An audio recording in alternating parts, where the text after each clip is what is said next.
கேள்வி களம். இப்போ வக்ஃபு வாரிய சட்ட மசோதாவுக்கு எதிராக வந்து கடுமையாக போராடிட்டு வர்றீங்க. அது என்ன பிரச்சனை உங்களுக்கு? மத்திய அரசு கொண்டு வரக்கூடிய சட்டங்களை எடுத்துக்கொண்டால் அது இஸ்லாமியர்களை அடக்கி ஒடுக்கக்கூடிய அளவுக்கான சட்டங்களை தான் தொடர்ச்சியாக கொண்டு வராங்க. பாஜக அரசினுடைய இந்த ஒரு முயற்சி என்பது இஸ்லாமியர்களை பழிவாங்குவதற்காகத்தான் செய்யப்படுகிறதா? அது முழுக்க முழுக்க பழிவாங்கும் நடவடிக்கைங்கிறது உலகமே தெரிஞ்ச விஷயம் தானே. தர்கா வழிபாடை வந்து தவ்ஹீத் ஜமாத் தமிழ்நாடு தவ்ஹீத் ஜமாத் எதுக்குறீங்க?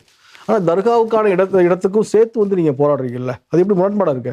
அது எங்களுக்கும் அவர்களுக்குமான இருக்கக்கூடிய கொள்கை ரீதியான கருத்து வேறுபாடு. அதற்காக அவருக்கு உரிய சொத்துல வந்து நான் கை வைப்பேன் என்று சொன்னால் அதை பார்த்து கொண்டு நம்ம சும்மா இருக்க முடியாது. பிறை தெரிவதை வந்து கணக்கில் வச்சு வந்து வெவ்வேறு நாட்கள் வந்து பண்டிகை கொண்டாடுறாங்க. ரம்ஜான் ஆகட்டும், பக்ரீத் ஆகட்டும், வெவ்வேறு நாட்கள் கொண்டாடப்படுது. இதுக்கு என்ன காரணம்? சந்திர நாட்காட்டின் அடிப்படையில தான் அந்த பெருநாள் வந்து கொண்டாடப்படுது. டவுன் ஆஜி சொல்லக்கூடிய ஒன்று சூரிய கேலண்டரின் அடிப்படையில் அரசாங்கம் முன்னாடி லீவுன்னு போட்டுருவாங்க. கவர்மெண்ட் கேலண்டர் எடுத்து பார்த்தீங்கன்னா இந்த நாள் ரம்ஜான் போட்டிருக்கும். நானே கேட்குறேன், அதுக்கு ஒரு நாளைக்கு முன்னாடி பிறை தெரியுங்கிறது சிவகாசியில் அடிச்ச கேலண்டருக்கு எப்படி தெரியும்? இது ஒரு புதிய கட்சியாக விஜய் ஆரம்பித்திருக்கக்கூடிய தமிழக வெற்றி கழகம் வந்திருக்கு.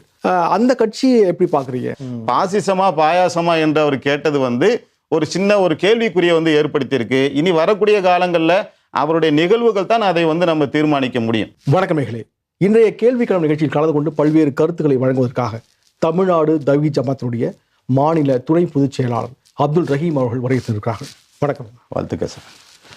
இப்போ வக்ஃபு வாரிய சட்ட மசோதாவுக்கு எதிராக வந்து கடுமையாக போராடிட்டு வர்றீங்க. அது என்ன பிரச்சனை உங்களுக்கு? மத்திய அரசு கொண்டு வரக்கூடிய பெரும்பாலான சட்டங்களை எடுத்துக்கொண்டால் அது இஸ்லாமியர்களை அடக்கி ஒடுக்கக்கூடிய அளவுக்கான சட்டங்களை தான் தொடர்ச்சியாக கொண்டு வராங்க. அது சிஏவாக இருக்கட்டும், என்ஆர்சியாக இருக்கட்டும், இது போன்ற சட்டங்கள், ஹிஜாபு சம்பந்தமாக அவங்க சொன்ன சட்டங்களாக இருக்கட்டும், எல்லாமே பார்த்தீங்கன்னா இஸ்லாமியருடைய உரிமைகளை பறிக்கக்கூடிய அடிப்படையில் இருக்குது.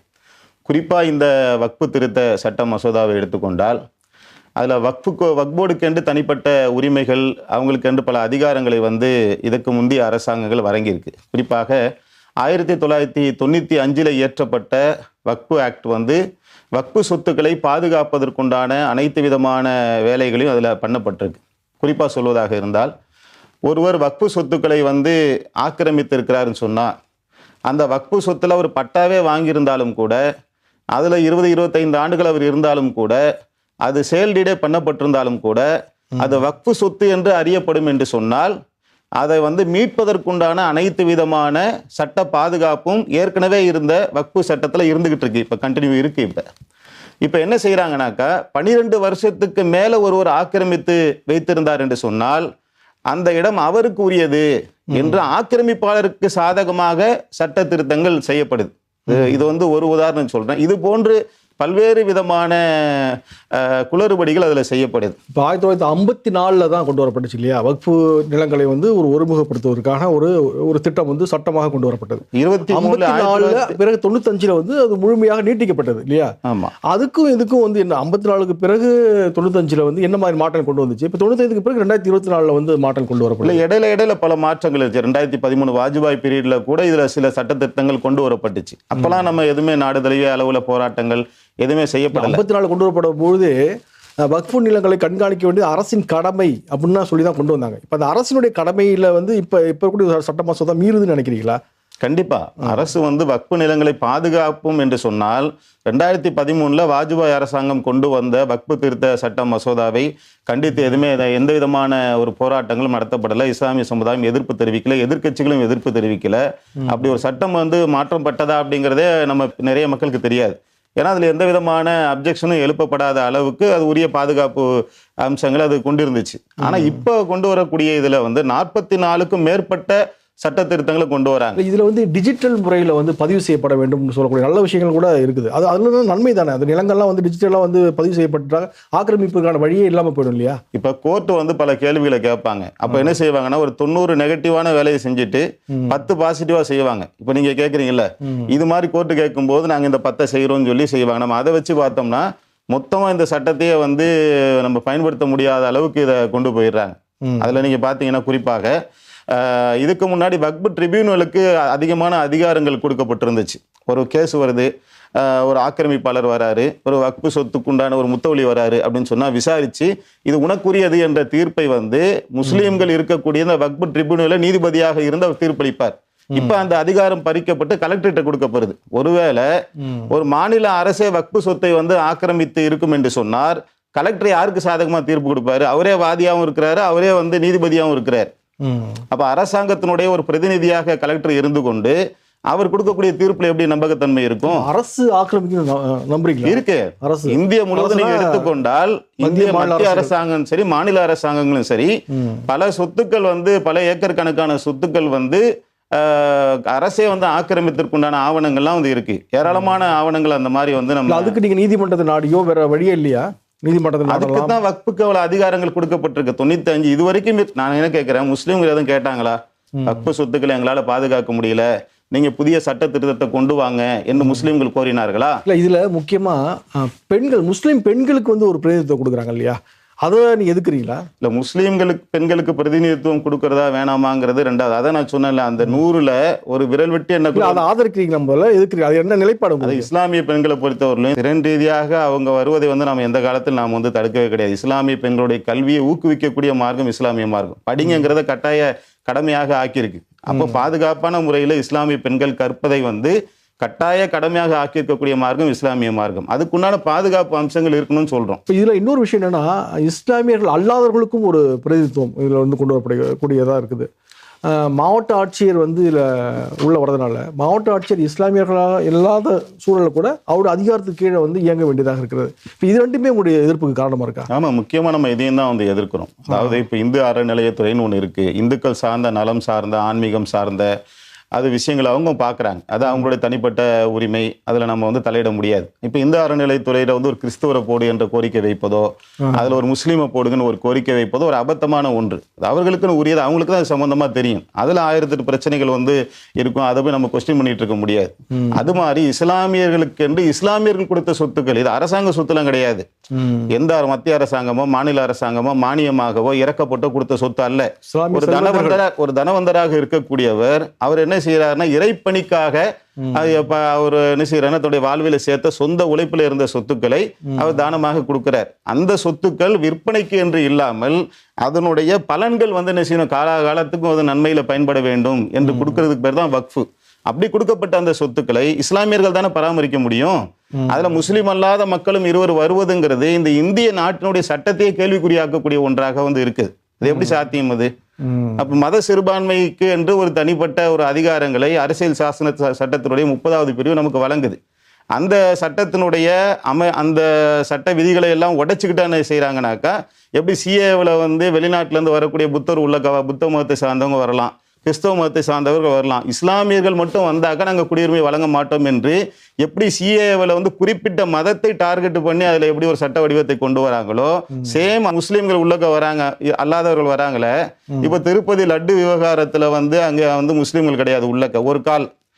இதே மாதிரி வந்து ஒரு முஸ்லீம்கள் வந்து திருப்பதி தேவஸ்தானம் போர்டில் வந்து 2 பேர் இருந்தாங்கன்னு சொன்னா இன்னைக்கு அந்த பிரச்சனை வேற மாதிரி திசை திருப்பப்பட்டிருக்குமா இல்லையா? குறிப்பிட்ட ஒரு மதம் சார்ந்தவர்களா இருக்க போய் அந்த வந்து பிரச்சனை வந்து ஒரு மாதிரியா முடிஞ்சு போச்சு. ஒரு மதத்துக்குள்ள இருக்கக்கூடிய விவகாரத்துக்குள்ள இன்னொரு மதத்தை சார்ந்தவர்கள் உள்ளே நுழைப்பது மத நல்லிணக்கத்தை ஏற்படுத்துமா, பிளவை ஏற்படுத்துமா? இப்ப ஒன்றிய பாஜக அரசுடைய இந்த ஒரு முயற்சி என்பது இஸ்லாமியர்களை பழிவாங்குவதற்காகத்தான் செய்யப்படுகிறதா? அது முழுக்க முழுக்க பழிவாங்கும் நடவடிக்கைங்கிறது உலகமே தெரிஞ்ச விஷயம் தானே. அந்த கேள்விக்கு சந்தேகமே கிடையாது. ஒருவேளை இவங்க நல்லது செஞ்சிருவாங்களோ அப்படின்ற மாதிரி இருந்தா முஸ்லீம்கள் தரப்புல இருந்து அதை நான் கேட்கிறேன். அந்த கோரிக்கை இஸ்லாமிய தரப்புல இருந்து வைக்கப்பட்டதா? 200 வழக்குகள் போடப்படுது. அந்த 200 வழக்குகளை 15 வழக்குகள் முஸ்லீம்கள் போடுறாங்க. அந்த 15 முஸ்லீம்கள் யாரு என்று சொன்னால், பிஜேபியில் இருக்கக்கூடிய முஸ்லீம் மஞ்ச் என்று வைத்திருக்கக்கூடிய, ராஷ்டிரிய மஞ்ச் என்று வைத்திருக்கக்கூடிய அவருடைய அமைப்பை சார்ந்த 15 பேரை ஏற்பாடு செஞ்சு வழக்கு போடுறாங்க. மீதி வழக்குகள் இந்துக்களால் போடப்படுது. முஸ்லீம்கள், வெகுஜன முஸ்லீம்கள் இந்த கோரிக்கை எழுப்பினார்களா, ஆர்ப்பாட்டத்தை நடத்தினார்களா, போராடினார்களா, வக்பு சொத்துக்களை வந்து அரசாங்கம், மத்திய அரசாங்கம் எங்களுக்கு எப்படியா பாதுகாத்து கொடுங்க என்று கோரிக்கை மனுவை அளித்தார்களா? எந்த மாநிலத்திலேயாவது இதுக்கான போராட்ட களங்களை சந்தித்தார்களா? இப்ப என்ன சொல்றாங்கன்னா, வக்ஃபு சொத்துக்கள் வந்து நிறைய இருக்கு. பாதுகாப்புத்துறை, ரயில்வே துறைக்கு அடுத்தபடியாக வந்து அதிகமான நிலம் வந்து வக்ஃபு தான் இருக்குன்னு சொல்றாங்க. உண்மையாது? உண்மைதான். 9.4 லட்சம் ஏக்கர் நிலங்கள் அவங்க வந்து பெரிய 3வது இடத்துல அதிகமான ஒரு சொத்துக்களை வைத்திருக்கக்கூடிய ஒரு நிறுவனமாக வக்ஃபு தான் இருக்குது. ஆனால் அதுல வந்து 39% தான் இப்ப வக்ஃப் போர்டு கிட்ட இருக்கு. மீதி வந்து 61% இடங்கள் அது வந்து ஆக்கிரமிப்புல இருக்கு, எங்க இருக்குன்னே தெரியலன்ற அளவுக்கு தான் அதோட நிலைமை வந்து போயிருக்கு. இப்ப 61% அந்த ஆக்கிரமிப்பாளர்களுக்கு ஆதரவாகத்தான் அந்த சட்டத்தை கொண்டு வராங்க நாங்க சொல்றோம். 12 வருஷம் நீங்க வந்து ஆக்கிரமிச்சா உங்களுக்கு சொந்தம்னாக்கா நீ எந்த காலத்துலயும் அதை மீட்ட முடியாது எங்களால. இப்போ நீங்க வந்து என்ன செய்றீங்க, தர்கா வழிபாடை வந்து தவ்ஹீத் ஜமாத், தமிழ்நாடு தவ்ஹீத் ஜமாத் எதுக்குறீங்க. ஆனா தர்காவுக்கான இடத்துக்கும் சேர்த்து வந்து நீங்க போராடுறீங்கல்ல, அது எப்படி முரண்பாடா இருக்கு? முரண்பாடே இல்லை சார். அதாவது வந்து நம்ம ஜமாத்தை பொறுத்தவரை இப்போ ரத்த தானம் பண்றோம். ஒரு RSS அமைப்பை சேர்ந்தவங்க கூட எங்க அமைப்புல வந்து ரத்தம் வாங்கியிருக்காங்க.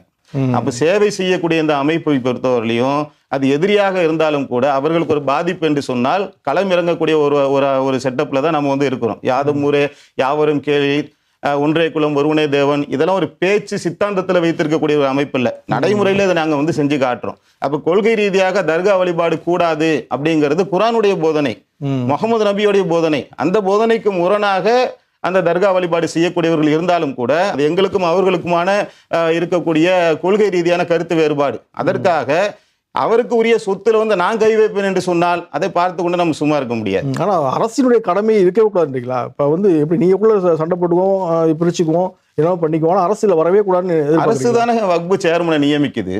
அரசு தான் வக்பு சேர்மனை வந்து நியமிக்குது. அதுக்கு ஃபண்டிங் வந்து அரசு தான் வந்து கொடுக்குது. அரசு தான் ஒவ்வொரு வருடங்களும் அதுக்குண்டான மானியங்களை வந்து கொடுக்குது. அரசோடைய ஒத்துழைப்பு இல்லாம எப்படி தன்னிச்சையாக ஒரு நாட்டுல வந்து இயங்க முடியும்? அது அரசு தான் பராமரிக்குது. இந்து அறநிலைத்துறையை எப்படி வந்து ஒரு அரசாங்கம் வைத்து மெயின்டைன் பண்ணுதோ அந்த மாதிரி இல்லாம இது முழுக்க முழுக்க சிறுபான்மை என்கின்ற அடிப்படையில, இது இந்த நாட்டிலே அரசியல் சாசனம் வழங்கி இருக்கக்கூடிய உரிமையின் அடிப்படையில மத சிறுபான்மையினர், மொழி சிறுபான்மையினர் என்பதற்காக சிறப்பு அந்தஸ்துகள் வழங்கப்பட்டிருக்கு. இப்ப நம்ம முஸ்லீம் சமுதாய மக்கள் நினைச்சாலும் ஒரு பள்ளிக்கூடத்தை ஆரம்பிக்கலாம், அவர்களுக்கு சில விதிவிலக்குகள் இருக்குது. அது மாதிரி சொத்துக்களை பராமரிப்பதற்கு இது 1954 உருவானதல்ல, 1923 வெள்ளையர்கள் இந்த நாட்டை ஆட்சி செய்து கொண்டிருக்கக்கூடிய காலகட்டத்திலேயே இந்தியாவில் இருக்கக்கூடிய முஸ்லீம்கள் கொடுத்த சொத்துக்களை எல்லாம் ஒருங்கிணைக்கக்கூடிய வேலை அப்பவுமே ஆரம்பிக்கப்பட்டுச்சு. அதை வந்து ஒரு சட்ட வடிவமாக கொண்டு வந்தது 54. இல்லை, இப்போ இதில் இன்னொரு பார்வை இருக்கு. இந்தியாவில் வாழக்கூடிய எல்லாருமே வந்து இந்தியர்கள் அப்படிங்கும்பொழுது நீங்கள் ஏன் வந்து இந்துக்களுடைய சொத்துக்களை மட்டும் அரசு வந்து கையகப்படுத்தணும், அரசு வந்து நிர்வகிக்கணும், இஸ்லாமியுடைய சொத்துக்களையும் கிறிஸ்தவர்களுடைய சொத்துக்களையும் கூட நீ வந்து நிர்வகிக்கணும் அப்படிங்கிற மாதிரி கோரிக்கைகள் வந்து இப்போ பல ஆண்டுகளாகவே இருக்குது. பாஜக சேர்ந்தவங்களும் சரி, வேறு சில அமைப்புகளை சேர்ந்தவங்களும் கூட இதை வந்து முன்னிறுத்துறாங்க. இதில் நியாயமே இல்லைன்னு நீங்கள் நினைக்கிறீங்களா? அதாவதுங்க, இந்த சொத்தை கொடுத்தது யாருன்றதான் கேள்விங்க. இப்ப இந்த அறநிலைத்துறையை வைத்திருந்த மாதிரி எங்களுக்கு கொண்டு நாங்க தானே அந்த கோரிக்கை வைக்கணும். கோயிலில் கூட தனிப்பட்ட ரீதியாக கட்டின கோயில கூட அவங்க கையகப்பட எடுத்துக்கிறாங்க, எடுத்து வந்து அதிக வருமானம் வச்சுன்னா அவங்க வந்து இந்த அறநிலைத்துறை எடுத்துக்குது. நான் என்ன சொல்றேன், இந்த கோரிக்கை இஸ்லாமிய சமுதாய மக்களிடத்திலிருந்து இந்த கோரிக்கை வைக்கப்பட்டால் அதை அரசாங்கம் பரிசீலிக்கட்டும். எங்களால முடியல, வக்பு சொத்தை எங்களால பராமரிக்க முடியல, மெயின்டைன் பண்ண முடியல, பாதுகாக்க முடியல, நீங்க வந்து என்ன செய்யுங்க, அரசாங்கமே இதை எடுத்துக்குங்க என்று சொன்னால் அது வேற விஷயம். அந்த மாதிரி கோரிக்கை எங்க வைக்கப்பட்டுச்சு? கோரிக்கையே வைக்கப்படாம நீங்க எப்படி முத்தலாக்கு விஷயத்துல நீங்களாக வாலண்டரியாக உள்ளக்க வந்து முத்தலாக் தடை சட்டத்தை எப்படி கொண்டு வந்தீர்களோ, 370வது பிரிவு காஷ்மீர்ல எப்படி நீக்கினீர்களோ, முழுக்க முழுக்க இஸ்லாமியர்களுக்கு எதிரான ஒரு வேலையை கங்கணம் கட்டி கொண்டு நீங்களே கோர்ட்ல 10 கேஸை போட்டு அதை ஒரு சட்ட வடிவமாக ஆக்கி முஸ்லீம்களுடைய முதுகலை குத்தக்கூடிய வேலையை தான் இதை செய்யறதை நம்ம பார்க்கிறோம். இப்போ வந்து உங்களோட கோபம் வந்து இஸ்லாமிய சகோதரர்கள் வந்து பாஜக இருந்துகிட்டே இந்த வேலையை பார்க்குறாங்க சில பேர் சொன்னீங்க, அவர்கள் மீதான ஒரு கோபமா அல்லது பாஜக மேல மட்டும்தான் கோபமா? அதாவதுங்க, எந்த ஒரு இயக்கத்திலையும் எடுத்துக்கொண்டால் பணத்திற்காக விலை போகக்கூடியவர்கள் இருப்பாருங்க, எல்லா சமுதாயத்திலும் இருப்பாங்க, அப்படிதானே? அப்படின்னு இருக்கும்போது இஸ்லாமிய சமுதாயத்தில் இருக்கக்கூடிய ஒரு சிலரை விலை பேசி அவங்க என்ன செய்வாங்கன்னாக்கா அதை பயன்படுத்தி அதுக்குன்னு ஒரு குரூப்பை உருவாக்குறாங்க. ராஷ்டிரிய முஸ்லீம் மஞ்ச் என்று ஒன்று வச்சிருக்கிறாங்க. அவங்களுக்கு சில பதவிகளை கொடுப்பாங்க, பொருளாதாரத்தை கொடுப்பாங்க, அவங்கள வச்ச கேஸை போடுவாங்க. அப்போ கோர்ட்ல போய் என்ன செய்வாங்க, இஸ்லாமியருடைய கோரிக்கை எது? இந்த 15 பேர் பிஜேபியில் இருக்கக்கூடிய அந்த 15 பேருடைய கோரிக்கை தான் ஒட்டுமொத்த இந்தியாவில் இருக்கக்கூடிய 25 கோடி பேருடைய கோரிக்கையாக அவங்க கோர்ட்ல கொண்டு போய் ஒரு டிராமா பண்ணுவாங்க. இதுதான் நடந்துகிட்டு பல விஷயங்கள் பண்ண ஒரே நாடு ஒரே தேர்தலில் கூட மக்கள் கருத்து கேட்டுதான் பண்றோம் சொல்றாங்க. அந்த மாதிரி தான் இது இந்த வரிசையில் எதுவும் சொல்றீங்க? கண்டிப்பா. அதே இப்போ அடுத்தபடி பார்த்தீங்கன்னா இப்போ 3.5% இடஒதுக்கீடை வந்து உயர்த்தணும் அப்படிங்கிற மாதிரியான ஒரு கோரிக்கைகள்லாம் முன்வைக்கப்படுது. அது உங்க நிலைப்பாடு என்ன? இந்த உயர்த்தணுங்கிற கோரிக்கை ஆல்ரெடி முஸ்லீம்களுக்கு நமக்கு இருந்த ஒரு உரிமை தான், புதிய உரிமையை கேட்கல. தமிழகத்துல எங்களுக்கு 10% இடஒதுக்கீடு இருந்துச்சு. சச்சார் கமிஷன் வந்து மத்திய அரசு வந்து போட்ட சச்சார் கமிஷன் வந்து 10% இடஒதுக்கீடை கல்வி வேலைவாய்ப்புல வழங்க வேண்டும் என்று அவங்க சிபாரிசும் பண்ணியிருக்கிறாங்க. ஏற்கனவே இழந்த உரிமையை தான் நாம இப்ப கேட்டுட்டு இருக்கிறோம். அப்ப கலைஞர் அரசு வந்து 3.5% இடஒதுக்கீடை வந்து வழங்கினாங்க. கல்வி வேலைவாய்ப்புல இன்னைக்கு வரைக்கும் மலைவாழ் மக்களுக்கும் கீழாக முஸ்லிம்களுடைய நிலைமை வந்து இருக்குது. இந்த நாட்டினுடைய சுதந்திரத்துக்காக பல வகையில இன்னுயிரும் கொடுத்து பாடுபட்ட சமுதாயம் இஸ்லாமிய சமுதாயம். அப்ப அவர்களை வந்து ஒரு பொருளாதார ரீதியாக கல்வியில வேலை வாய்ப்புல முன்னேற்றி விடக்கூடிய கடமையும் பொறுப்பும் ஆளுகின்ற அரசுக்கு இருக்கு. ஒரு மத சார்பற்ற நாடில சமத்துவத்தை பேணக்கூடிய ஒரு அரசாக இருக்குமே ஆனால் அவர்கள் உரிய அங்கீகாரத்தை வழங்க வேண்டும் என்ற கோரிக்கையை நாங்கள் தொடர்ச்சியாக எங்களுடைய ஜமாத்தினுடைய சார்பாக மக்களை எல்லாம் திரட்டி லட்சக்கணக்கான மக்களை ரோட்ல இறக்கி நாங்கள் பல போராட்டங்களை நடத்தி தான் இந்த 3% இடஒதுக்கீட்டை வாங்கியிருக்கிறோம். இப்ப இருக்கக்கூடிய திராவிட முன்னேற்ற கழக அரசு 7% இடஒதுக்கீட்டை நாங்கள் கொடுப்போம்னு சொல்லி தான் ஆட்சிக்கு வந்திருக்கிறாங்க. அப்ப 7% இடஒதுக்கீட்டை அவர்கள் அதிகரிக்கவில்லை என்று சொன்னால் எதிர்காலத்தில் முஸ்லீம்கள் தங்களுடைய வாக்குகளை குறித்து பரிசீலிக்கக்கூடிய ஒரு சூழல் நிச்சயமாக தமிழகத்தில் ஏற்படும். சிறையில் இருக்கக்கூடிய இஸ்லாமியர்களை வந்து விடுதலை செய்ய வேண்டும் அப்படிங்கிற ஒரு கோரிக்கையும் வந்து நீண்ட காலமாகவே நிலுவையில் இருக்குது. அந்த கோரிக்கைகள் தொடர்பாக நீங்கள் எந்த மாதிரியான வலியுறுத்தலை முன்வைக்கிறீங்க? அரசுக்கு அழுத்தத்தை கொடுத்தீங்களா? அதாவது சிறையில் இருக்கக்கூடிய அந்த கைதிகளை பொறுத்த நம்ம 2ஆ பிரிக்கிறோம். கொடிய குற்றங்களை உண்மையிலே செய்தவர்கள் என்பது ஒரு சாரார், அப்பாவி கைதிகளாக இருக்கக்கூடியவர்கள் ஒரு சாரார்.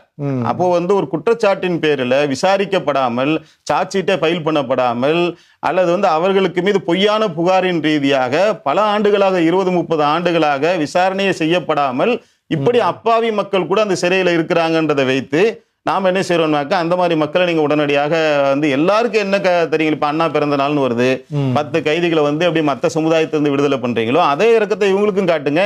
சிறப்பாக எதுவுமே நீங்க செஞ்சிட வேணாம். குற்றவாளிகளுக்கு என்ன மாதிரியான ஒரு நிலையை வந்து அரசாங்கம் அவங்களுடைய அஜெண்டாவில் வச்சிருக்கிறாங்களோ, சட்டத்தில் வச்சிருக்கிறாங்களோ, அதே சட்டத்தின் அடிப்படையில முஸ்லீம்களுக்கும் அது மாதிரியான ஒரு விடுதலை கொடுங்க அப்படிங்கறத நம்முடைய கோரிக்கை. பாரபட்சம் காட்டப்படுதா? பாரபட்சங்களுக்கு தனியா தண்டனை கொடுக்குறாங்களா என்ன? மாற்று கருத்தே இல்ல. அப்படின்னா அந்த அண்ணா பிறந்த நாளின் போது விடுதலை செய்யப்பட்ட பட்டியல் எடுத்து பாருங்க, வெள்ளை அறிக்கை கொடுக்கட்டும். அது எந்த அரசாக இருக்கட்டும், அது அதிமுக அரசாக இருக்கட்டும் அல்லது திமுக அரசாக இருக்கட்டும், அவங்க வெள்ளை அறிக்கை நீங்க எடுத்து பாருங்க. சிறைவாசிகளுடைய விஷயத்துல இப்ப திமுக அரசு தான் என்ன செஞ்சிருக்காங்கன்னாக்க ஒரு சொற்பமான நபர்களை விடுதலை பண்ணியிருக்கிறாங்க. அது முழுமையாக அதை நிறைவுபடுத்தணுங்கிறதா நம்முடைய கோரிக்கையாக இருக்கு. இப்போ வந்து பிறை தெரிவதை வந்து கணக்கில் வச்சு வந்து வெவ்வேறு நாட்கள் வந்து பண்டிகை கொண்டாடுறாங்க. ரம்ஜான் ஆகட்டும், பக்ரீத் ஆகட்டும், வெவ்வேறு நாட்கள் கொண்டாடப்படுது. இதுக்கு என்ன காரணம்? இஸ்லாமியர்களுடைய இந்த கேள்வி வந்து இப்ப வெகுஜன மக்களுக்கு தெரிய வேண்டிய ஒரு நல்ல ஒரு அருமையான கேள்வி. இந்த சந்திர நாட்காட்டின் அடிப்படையில தான் அந்த பெருநாள் வந்து கொண்டாடப்படுது. உங்களுக்கு தெரியும், முஸ்லீம்கள் வந்து பெற பார்ப்பாங்க, பெற தெரிஞ்சிச்சான்னு கேட்பாங்க. அப்ப பிறை தெரிந்து விட்டது என்று சொன்னால் அடுத்த நாள் பெருநாள். அது ரம்ஜானாக இருக்கட்டும், பக்ரீத்தாக இருக்கட்டும், இப்படி பிறையை பார்த்து தான் நோன்பை நோக்க வேண்டும், பிறையை பார்த்து தான் பெருநாள் கொண்டாட வேண்டும் அப்படிங்கிறது இறை தூதர் முகமது நபி அவர்கள் எங்களுக்கு காட்டி தந்த வழிமுறையாக இருக்குது. ஆனால் இந்த பிறை பார்க்கின்ற இந்த அம்சத்தையே விட்டுட்டு அரசு நியமித்திருக்கக்கூடிய டவுன் காஜி அப்படிங்கிறவரு அவரே என்ன செய்வார்னா ஒரு குறிப்பிட்ட நாளை சொல்லிடுவார். பிறையை பார்க்கணும், அதுக்காக வெயிட் பண்ணணும். சில ஊர்களை 7:30 மணிக்கு பிறை தெரியும், சில ஊர்களை 8 மணிக்கு அந்த பிறை செய்த செய்தியை சொல்லுவாங்க. பிறை தெரியறது அது மறையத்துக்குள்ள தெரிஞ்சிடும். அந்த செய்தி வந்து சேருவதற்கு 7:30-8 மணிலாம் சில நேரங்கள்ல ஆகும். ஆனா நீங்க நியூஸ் சேனல்ல நீங்க பாத்தீங்கன்னு சொன்னா டவுன் ஆஜி வந்து பிறை தெரியவில்லை என்று அறிவித்தார் அப்படின்னு ஓடிக்கிட்டு இருக்கும். அப்ப அதுக்கு ஒரு நிதானமாக இருந்து செய்திகளை கலெக்ட் பண்ணி அது ஒரு ஆதாரபூர்வமாக சொல்லுவதற்குண்டான வேலையை அவர்கள் முஸ்தீப் எடுக்கிறது இல்லை.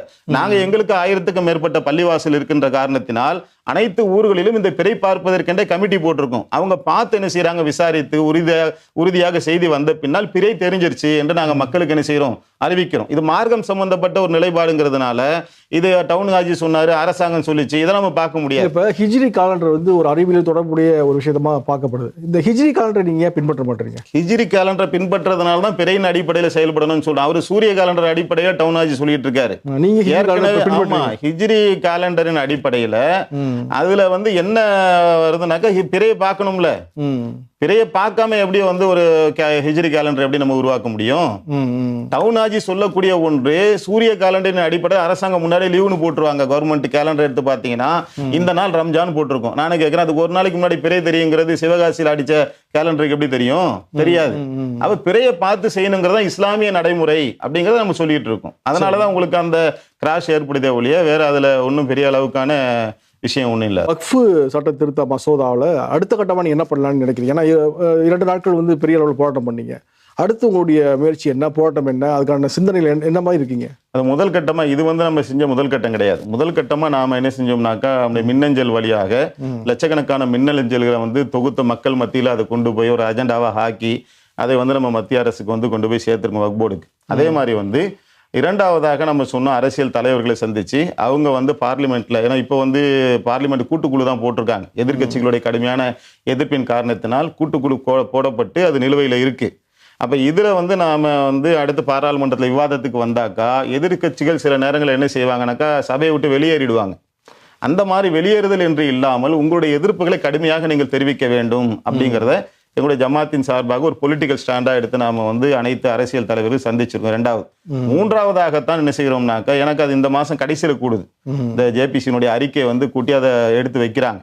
அப்போ நம்ம என்ன செய்கிறோம்னாக்கா, அதுக்காக மக்கள் திரள் போராட்டங்களை நடத்தி மத்திய உளவுத்துறை மூலமாக இந்த செய்தியை வந்து ஆளுகின்ற அரசாங்கத்துக்கு நம்ம கொண்டு போயிருக்கோம். இதுவே என்ன செய்யும்னாக்கா உங்களுக்கு பெரிய அளவில் ஒரு காலம் அவங்க வந்து பார்லிமெண்ட்ல இதை வந்து கொண்டு வரதுக்குண்டான வேலையை செஞ்சாலும் கூட மாநிலங்களவையில் நிச்சயமாக அது தோல்வியை தருவதற்குண்டான வாய்ப்புகளை நாங்கள் அதிகரித்திருக்கோம் இந்த போராட்டங்கள் மூலமாக. நல்லதுங்க. இப்போ தமிழ்நாட்டில் வந்து ஒரு புதிய கட்சியாக விஜய் ஆரம்பித்திருக்கக்கூடிய தமிழக வெற்றி கழகம் வந்திருக்கு. அதில் வந்து இஸ்லாமியர்களுக்கும் வந்து ஒரு முன்னுரிமை கொடுக்குறாரு.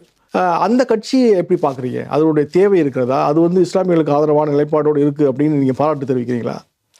எந்த ஒரு கட்சியுமே ஆரம்ப கட்டத்தில் நீங்கள் எடுத்தீங்கன்னு சொன்னால் அவங்க வந்து ஜனரஞ்சகமான ஓட்டுகளை பெற வேண்டும் என்பதற்காக ஒரு சில அரசியல் ஸ்டாண்டை வந்து எடுப்பாங்க வளர்வதற்கு முன்னால். வளர்ந்து அவங்க வந்ததுக்கு பின்னாடி தான் அவங்களுடைய உண்மையான முகம் என்ன அப்படிங்கிறத நம்ம பார்க்க முடியும். அது விஜய் ஆரம்பித்திருக்கக்கூடிய கட்சியாக இருக்கட்டும், எந்த ஒரு அரசியல் கட்சியாக இருக்கட்டும். நீங்கள் பாமகவை எடுத்துக்கொண்டால் ஆரம்ப கட்டத்தில் ஒரு முஸ்லீம்களுடைய ஆதரவுங்கிறதுல கட்டமைக்கப்பட்ட பழனி பாபா தான் அந்த கட்சியில் வந்து முக்கிய பொறுப்பில் வந்து இருந்தாங்க.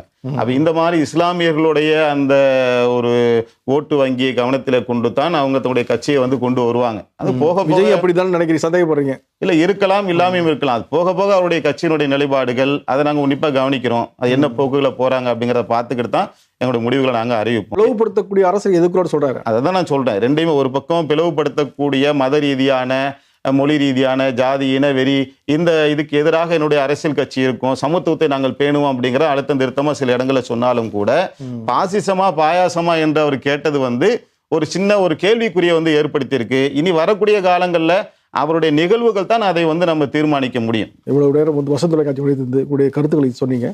வசந்த் தொலைக்காட்சி சார், நன்றிங்க. ரொம்ப வாழ்த்துக்கள் சார். உங்களுடைய சேனலில் சிறப்பாக மென்மேலும் சேவைகள் செய்வதற்கு எங்களுடைய வாழ்த்துக்களை தெரிவித்துக் கொள்கிறேன். கேள்வி களம்.